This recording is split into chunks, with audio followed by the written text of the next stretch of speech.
ओम नमः सिद्धेभ्यः नमः सिद्धेभ्यः ओम नमः सिद्धेभ्यः अम्भोजनेत्रं हरितोरुगात्रं दयाकरत्रं वरशक्तिपात्रं भव्यात्ममित्रं भुवने पवित्रं नाभीयपुत्रं प्रणमामि नित्यं। बोलिए चंद्रप्रभ भगवान की जय, चूईसो भगवान की जय। बोलिए आचार्य गुरु विद्यासागर जी महाराज की जय।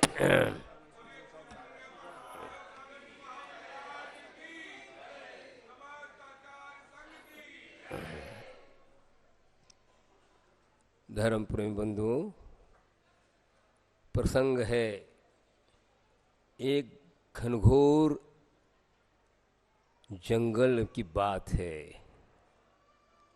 घोर घने जंगल की बात है, यहाँ पर चारों ओर से अंधकार छाया हुआ है।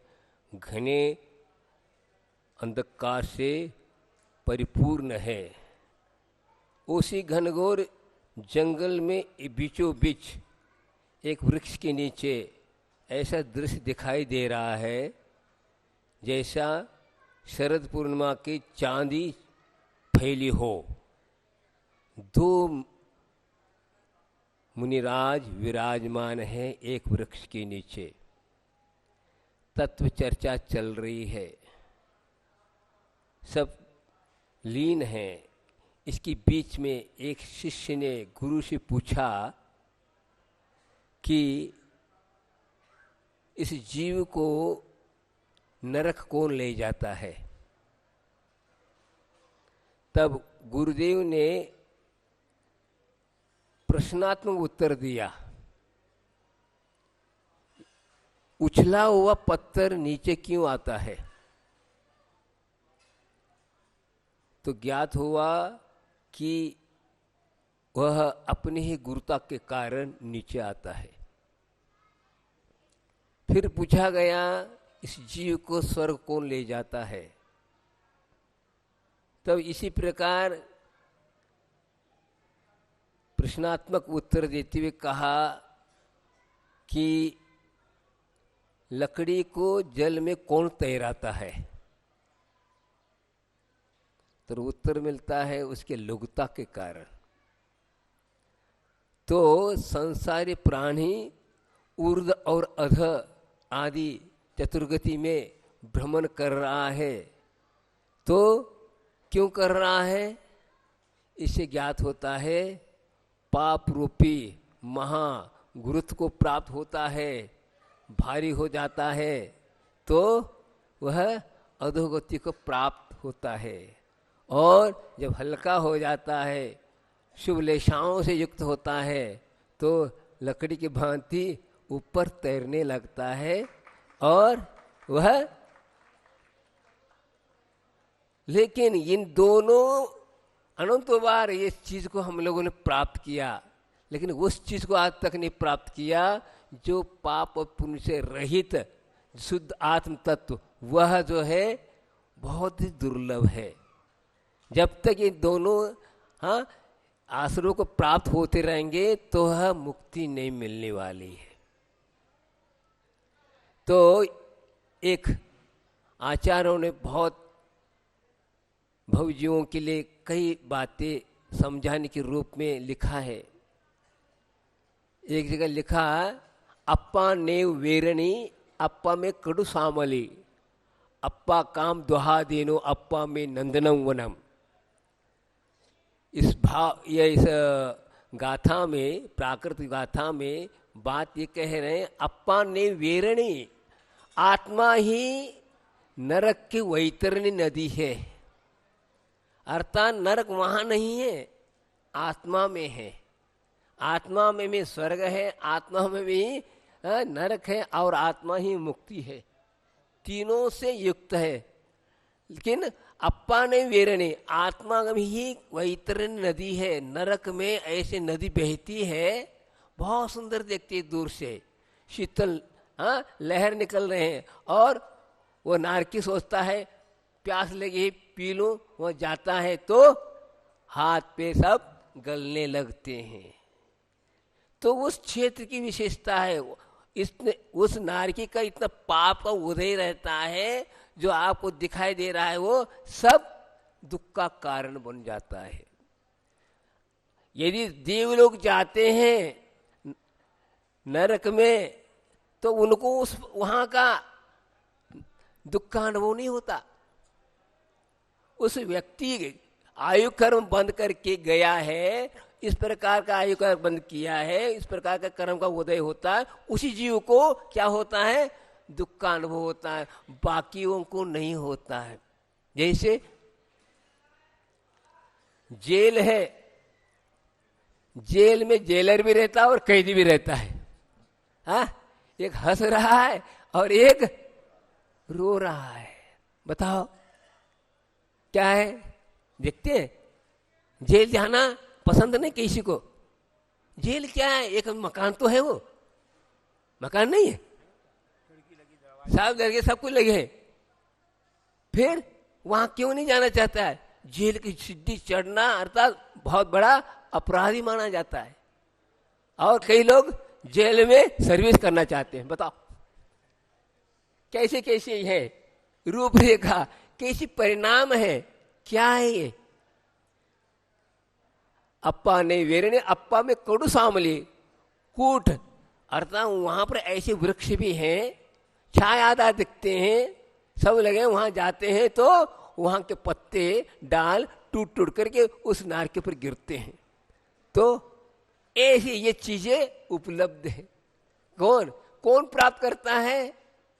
यहां पर जो भोगों में जो लीन हो जाता है, वही इस प्रकार के भोगों की चाह के कारण ऐसा पाप कमाता है और वहां उस दुख का अनुभव करता है। क्षण भंगुर सुख के पीछे अनेक प्रकार के अनर्थ कर जाता है। क्रोध मान माया और लोभ को आधीन होकर के प्राप्त करना चाहता है, लेकिन कभी प्राप्त नहीं होता। अप्पा ने वेरने, अप्पा में कोड समझ, अप्पा काम दुहा देनो। आत्मा ही स्वर्ग की क्या है? कामधेनु है। कामधेनु जो है, जो कामनाओं को पूर्ण करती है। जैसे गाय आप लोगों को अच्छे मधुर दूध पिलाती, इसी प्रकार वहां पर ऐसी चीज है। जैसे नरकों में इस प्रकार चीजें हैं दुख देने वाले, इसी प्रकार वहां पर सुख देने वाली चीजें हैं। कामधेनु है, चिंतामणि है, कल वृक्ष है, आदि आदि, वही पुद्गल है, वो भी पुद्गल है, लेकिन पुण्य के उदय में ये प्राप्त होते हैं और पाप के उदय में वो होते हैं। आत्मा ही क्या? नंदन वन है, वहां पर आनंद का ऐसे ये क्या बाग बगीचे बने हैं, वह सुखकारी है। तो कौन ने क्या प्राप्त किया बताओ? अपने अपने स्थान में सब तीन लोक में कब से ये अनंतकालीन है, अनंत काल तक रहने वाले, किसी ने इसका निर्माण नहीं किया। आपको भी किसी ने निर्माण नहीं किया, आप ये अनंतकालीन हैं। इस शरीर का निर्माण होना मिटना होता है, मरण किसका होता है? शरीर का होता है, न कि आत्मा का होता है। ये समझने की बात है। इसको ये जो समझता है तो वह जो है आत्म तत्व को प्राप्त करता है। यदि हम मैं मरता हूं, मैं जीता हूं, मैं जन्म जाता हूं, ये नहीं है। इसी को कहते भेद विज्ञान। भेद विज्ञान होने के बाद फिर इससे सब परे हो जाता है। तो हमने अच्छे कार्य किए तो स्वर्ग आदि वैभव मिले, लेकिन वहां पर भी यदि अलिप्त होकर के यदि भोगों को भोगते हैं तो अवश्य वह यहां आकर के क्या करता है? सिद्धत को प्राप्त करता है। तप के द्वारा, व्रतों के द्वारा अनेकों बार स्वर्ग गए, लेकिन इसको महत्व नहीं देते। अभव भी प्राप्त कर लेता है, ग्रवेग तक 31 सागर की उम्र को प्राप्त करने वाला होता है, लेकिन फिर भी वह नीचे आता है। लेकिन जिन्होंने ध्यान के द्वारा, ध्यान एक ऐसी चीज है, आत्मा के ध्यान के द्वारा जो स्वर्ग आदि को प्राप्त करता है तो अवश्य कालांतर में वह मोक्ष तत्व को प्राप्त करता है। तो हम उपदेश सुन रहे हैं, किस लिए सुन रहे हैं? कि समय गंवाने के लिए ही नहीं। हाँ, कई लोग जो है ना बाईपास मूंगफली, हाँ टाइम पास, वही समय को गान के बैठे बैठे क्या कर रहे हैं इस प्रकार। लेकिन नहीं, यह मानव जीवन तो बहुत मूल्यवान है।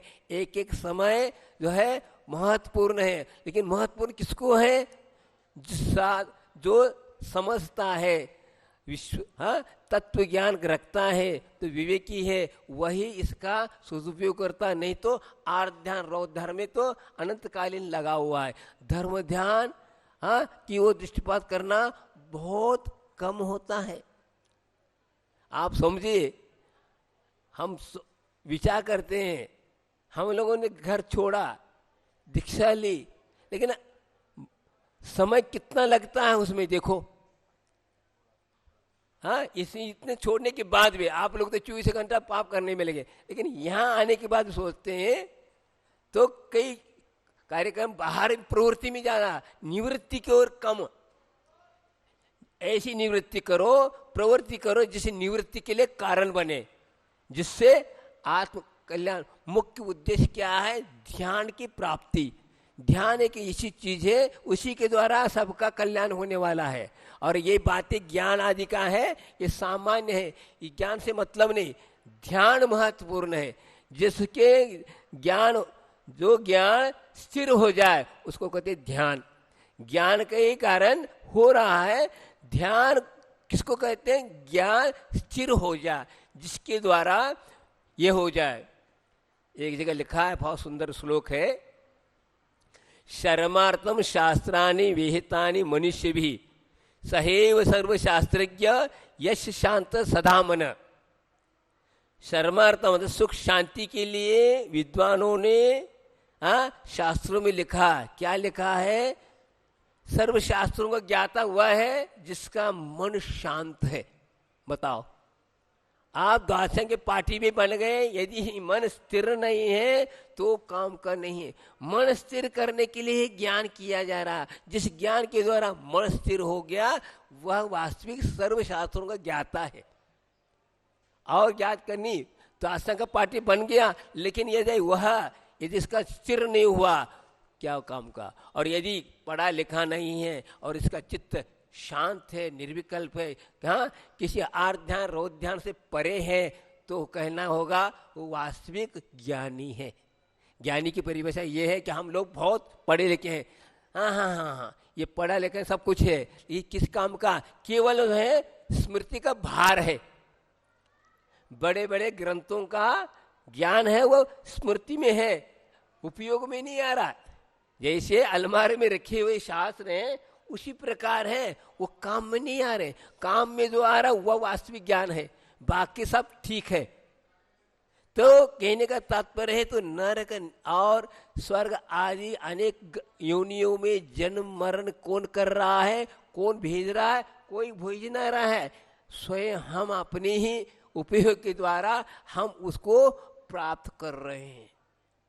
सोचिए, तो कर्तृत्व बुद्धि नहीं, इसलिए कर्तापना भुक्तापना और स्वामीपना को छोड़ता है तो वह आत्मा पावन पवित्र बनता है। तो हमें क्या करना है ये देख लो। क्या करने के लिए हम यहाँ अवतरित हुए, जन्म लिए हैं। उस जन्म का सार्थकता क्या है?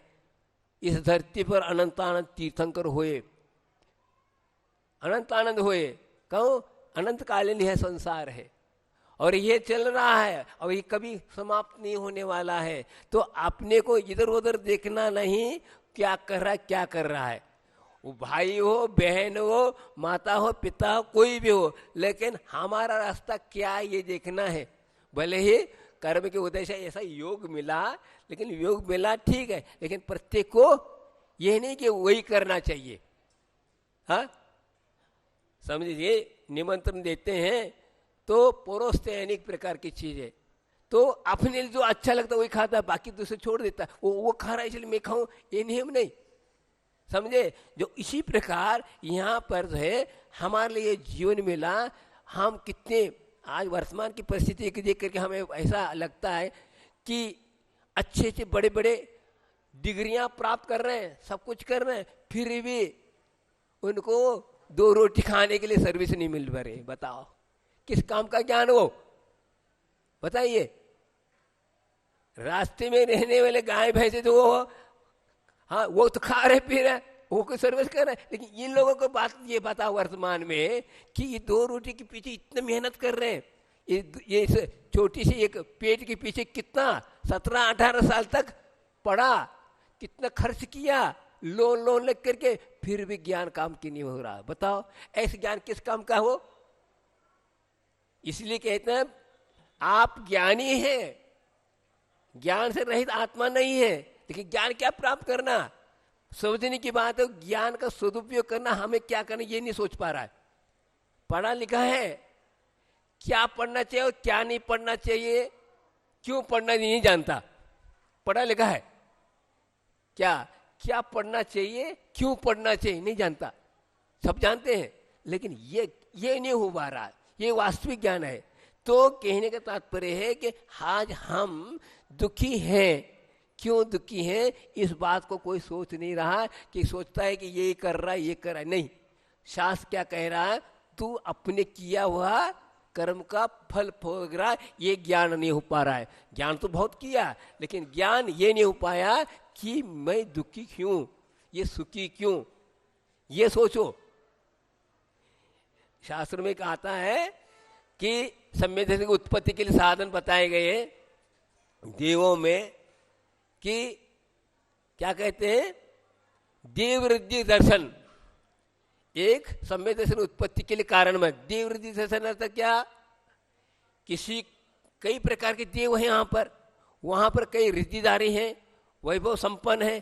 छोटा देव सोचता है इनने क्यों प्राप्त किया, तो सोचता है, ज्ञान होता है, अरे इन्होंने पूर्व में संयम का पालन किया, सम्यक दर्शन को प्राप्त किया, हाँ धर्म ध्यान किया, आदि के कारण किया। मैंने किया, मुझे भी प्राप्त हुआ था, लेकिन उसका दुरुपयोग किया, इसलिए इस प्रकार नहीं हुआ। इस निमित्त से उसको सम्यक दर्शन हुआ।